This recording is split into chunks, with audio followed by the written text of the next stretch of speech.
¿Cómo resto vectores? Por componentes. X con X, Y con Y, Z con Z. Cuéntenme. ¿Cómo es sobre momentos y El radio, la fuerza y el momento. ¿Listo? Como norma, siempre el momento, o en este caso, el torque, es igual a R cruz F. ¿Por qué yo digo eso? La vez pasada nosotros decíamos, si yo hago, voy a dejar encerrado el que es el de Panini, ¿sí? El original. Si yo hago F cruz R, voy a encontrar un vector inverso. ¿Qué significa? Que si este era el radio y yo lo cruzaba con F, o sea, iba hacia este lado y esta era la fuerza, el vector me puede estar dando sobre la misma línea de acción, pero en sentido contrario. Entonces, por eso es tan importante saber cuál es el radio, cuál es la fuerza y hacia dónde lo vamos a cruzar. ¿Listo? Observen siempre esta geometría. Cuando estamos trabajando en dos dimensiones, mi vector perpendicular, ustedes lo están viendo es así, como un punto. Pero si ustedes lo analizan desde un ángulo tridimensional, ustedes van a decir, una fuerza es perpendicular a una distancia que va a ser perpendicular, pero el eje de rotación es perpendicular a las dos.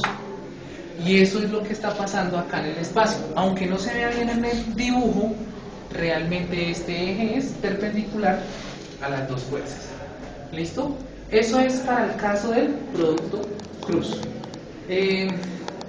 Voy a explicar el producto punto y voy a ver si alcanzamos a hacer un ejercicio de estos, pues para que ustedes lo alcancen a ver. ¿Cómo se pregunta? Cuénteme.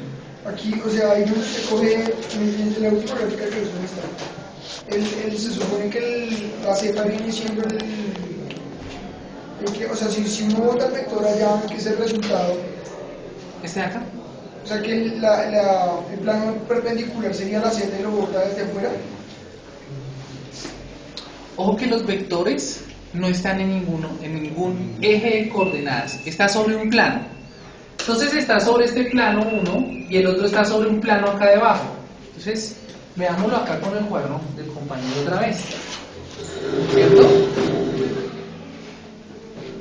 Entonces, un plano, el otro plano y el otro plano. Este es el origen, este punto. O sea que acá va a ir una cosa así. Y el otro va a estar sobre este plano así. El vector perpendicular, observe, voy a quitar para dibujar este en el cable. El vector perpendicular, voy a asumir que este plano lo vamos a quitar y ya lo estamos viendo. Observe cómo estaría dando. Es un vector que no está en ninguno de los planos. Mírenlo, ahí se está más o menos viendo. No está sobre este plano, no está sobre este, no está sobre ninguno. Es un vector que sí sale perpendicular y está acá, 90 grados, y si yo analizo con este también va a estar a 90 grados. Pero está en el espacio, o sea, no está sobre ningún plano. El problema es cómo imaginárselo y visualizarlo acá.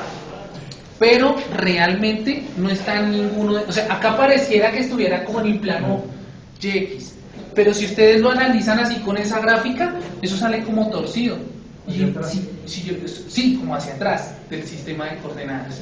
Entonces eso es lo que ustedes más o menos se tienen que imaginar, ¿sí? Que el vector no va a estar sobre ningún plano, sino va a estar por allá torcido en el espacio.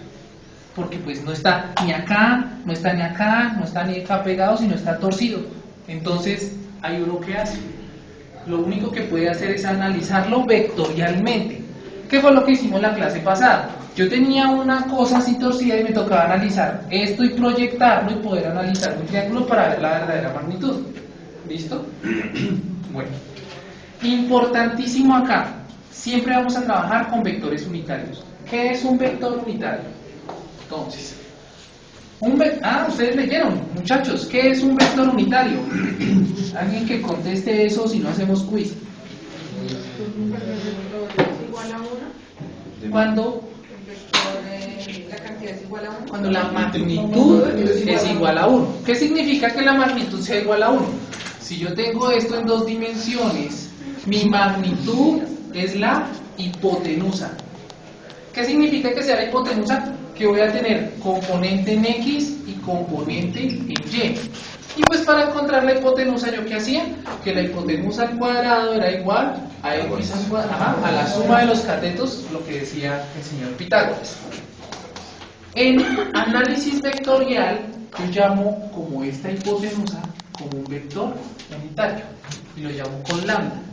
¿Qué implica que se hace lambda?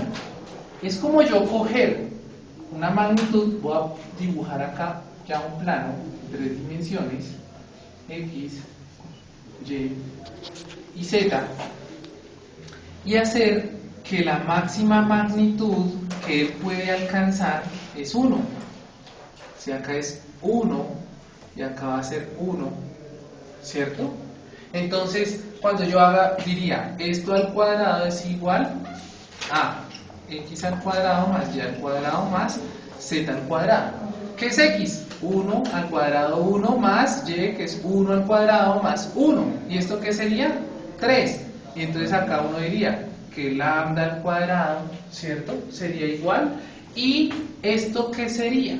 Raíz de 3 sería la magnitud de un vector que estaría... Profe, lambda al cuadrado no puede ser ahí. ¿Perdón? La raíz no es. Sí, acá ya le quito esto. Gracias, qué pena ahí el error. Lambda es igual a raíz de 3. Y eso es como si yo tuviera como acá una cajita y de acá a acá me está generando un vector de esta magnitud.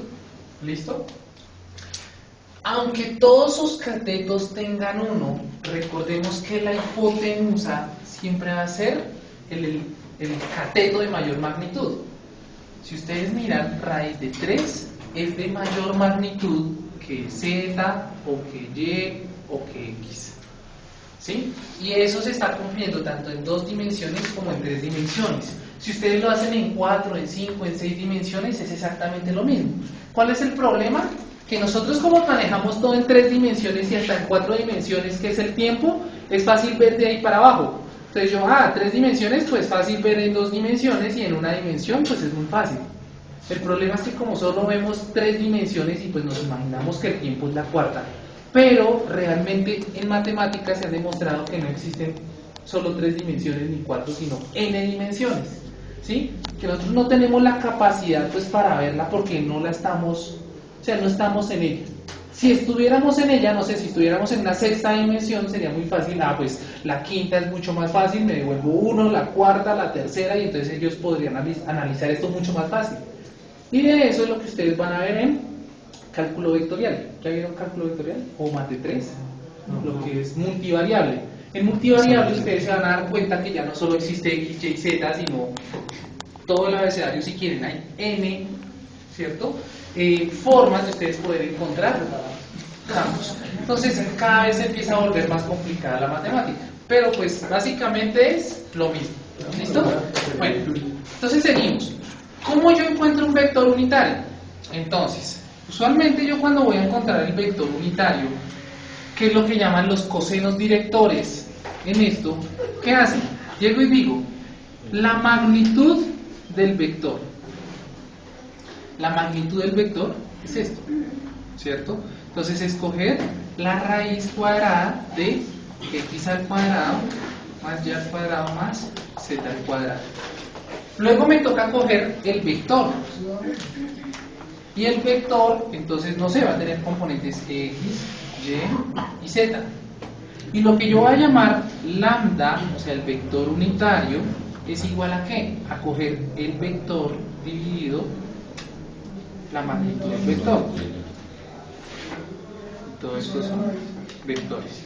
O sea que es como coger x, y, z dividido la raíz de x al cuadrado más y al cuadrado más z al cuadrado. ¿Listo? ¿Qué significa eso? Vamos a ver qué implica eso. Un ejercicio. Nos dan un vector que es 1,2,5. Entonces vamos a encontrar el vector unitario. Entonces, ¿qué me dice? Encuentre primero la magnitud del vector unitario. Entonces acá la encuentro. Es decir, es la raíz cuadrada de 1 al cuadrado más 2 al 2 cuadrado. más 5 y todo cada uno de ellos al cuadrado.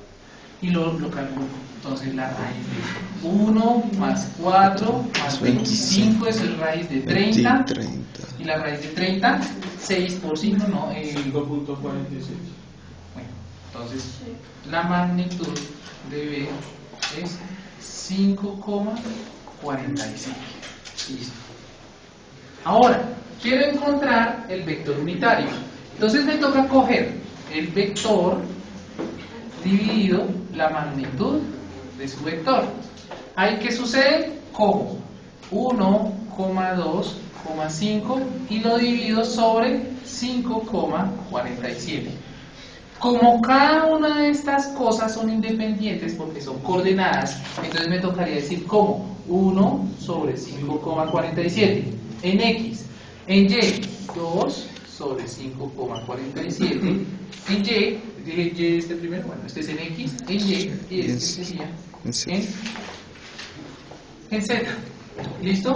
Por favor calcúlenlos y me regalan esos valores.